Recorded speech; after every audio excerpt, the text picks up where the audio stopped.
9h, Europe 1 matin. Europe 1, il est 7h11. Jacques Serret, vous recevez Estelle Youssoufa, députée Lyotte de Mayotte. Bonjour Estelle Youssoufa. Bonjour monsieur, bonjour à tous. Merci d'être avec nous en direct ce matin sur Europe 1. Édouard Philippe arrive aujourd'hui à Mayotte avec une promesse de campagne, réduire très fortement l'immigration sur l'archipel. Mais avant de parler des projets du candidat Horizon à la présidentielle, je voudrais qu'on parle de la réalité, de ce qui se passe concrètement sur le terrain. Mayotte compte aujourd'hui environ 323 000 habitants et près de la moitié de la population est de nationalité étrangère. Est-ce que votre sentiment, à vous, est-ce que ce que vous constatez, vous, en tant que parlementaire, représentant du peuple, est-ce que l'État a totalement perdu la maîtrise de l'immigration sur l'archipel ?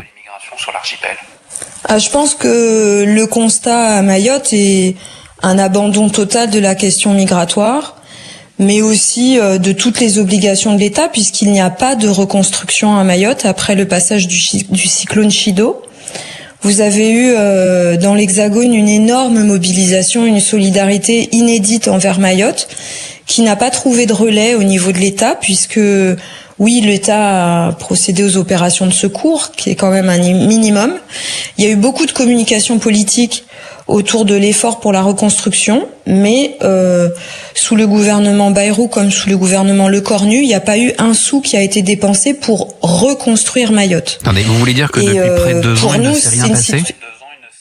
Il ne s'est rien passé, si ce n'est de déblayer les dégâts, mais la reconstruction en elle-même, alors que Mayotte manque cruellement toujours d'eau au robinet, il y a toujours qu'un seul hôpital, il y a des dégâts partout.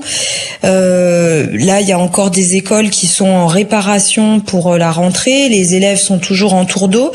C'est une situation qui est vraiment d'un État qui a démissionné à Mayotte et qui, par-dessus, a laissé se reconstruire les bidonvilles pour les clandestins, a laissé la frontière grande ouverte et continue de distribuer des titres de séjour. On a un camp qui réunit des milliers de demandeurs d'asile d'Afrique dans la mangrove à Tsunzu. Ça fait des mois qu'on demande au gouvernement son démantèlement et l'expulsion de ces clandestins. Rien. Mais vous aurez remarqué que le ministre de l'Intérieur Nunez n'a même pas mis les pieds à Mayotte depuis qu'il est au pouvoir depuis quasiment 1 an. Donc oui, on a vraiment l'impression que l'État a démissionné à Mayotte. C'est flagrant. Pour vous, il n'y a aucune volonté politique aujourd'hui pour réduire l'immigration à Mayotte?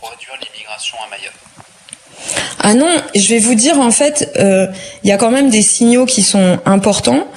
On a voté il y a quelques semaines la nouvelle version de la loi de programmation militaire.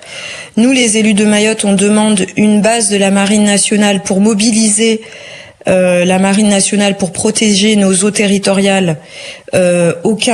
Aucun investissement pour construire une base militaire de la Marine nationale à Mayotte, augmenter les jours de la Marine nationale dans nos eaux territoriales, rien, refus du gouvernement.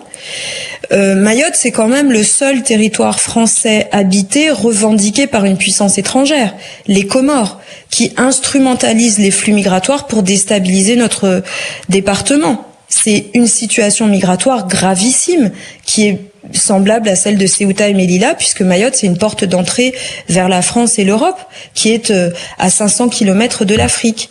Et là-dessus, vous avez entendu parler du rideau de fer, vous avez entendu de toutes sortes d'opérations. Il n'y a pas plus de Zodiac de petits bateaux pour protéger notre frontière, il n'y a pas plus de marine. Les gendarmes et les policiers, on leur avait promis plus de personnel, il y en a pas. Donc non, la question migratoire, elle est complètement laissée de côté à Mayotte. Alors, Édouard Philippe semble s'emparer de cette question. Il arrive aujourd'hui à Mayotte, il fait des propositions, il veut réduire très fortement l'immigration. Ce sont des bonnes mesures. Est-ce que vous y croyez? Parce que Édouard Philippe a tout de même été Premier ministre de 2017 à 2020. Alors, je pense que c'est le geste d'Édouard Philippe de faire sa rentrée politique à Mayotte est très important parce qu'il pose pour les autres candidats l'obligation d'avoir des réponses pour Mayotte, mais pour les territoires ultramarins de manière générale. Effectivement, moi, je suis indépendante, je n'appartiens à aucun parti, donc je ne soutiens pas Édouard Philippe, comme je ne soutiendrai aucun candidat. À Mayotte, on est devenus tous un peu comme Saint-Thomas, on croit que ce qu'on voit.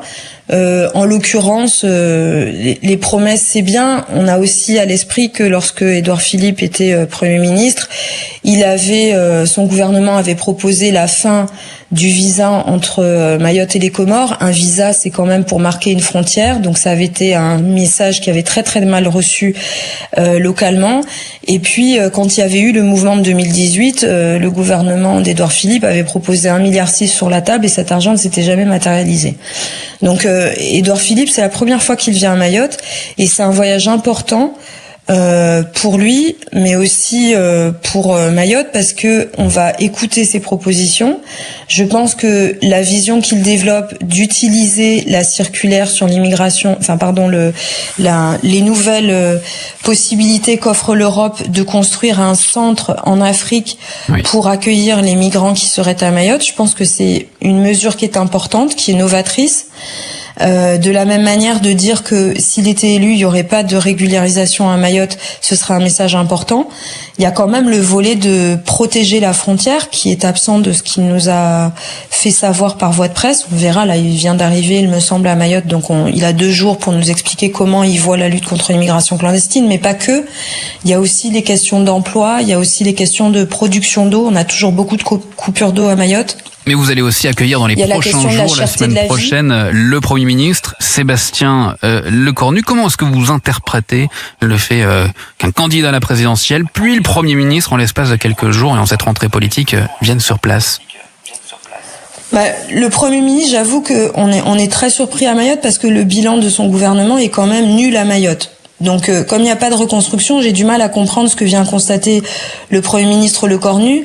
Je constate simplement qu'il annonce sa venue subitement à Mayotte sans avoir aucune préparation ni mesure dans les tuyaux pour notre département, au lendemain de l'annonce du candidat Édouard Philippe. On a vu ces dernières semaines le Premier ministre subitement donner une interview dans Paris Match, faire savoir par des fuites savamment organisées que ce serait quand même dommage qu'il aille pas à l'Élysée dans la campagne, que il se fait sonder. Donc on a bien compris, qu'on a bien compris que le Premier ministre finalement se positionne dans l'élection, la campagne présidentielle, alors qu'il a interdit à ses ministres de faire campagne. Enfin bref, donc on sent que quand même dans le camp macroniste, il y a des manœuvres. Le sujet, c'est que Mayotte a besoin de réponses et pas de posture et de règlement de compte entre amis. Estelle Youssoufa, députée Lyotte de Mayotte, merci d'avoir accepté notre invitation ce matin sur Europe 1. Très bonne journée à vous.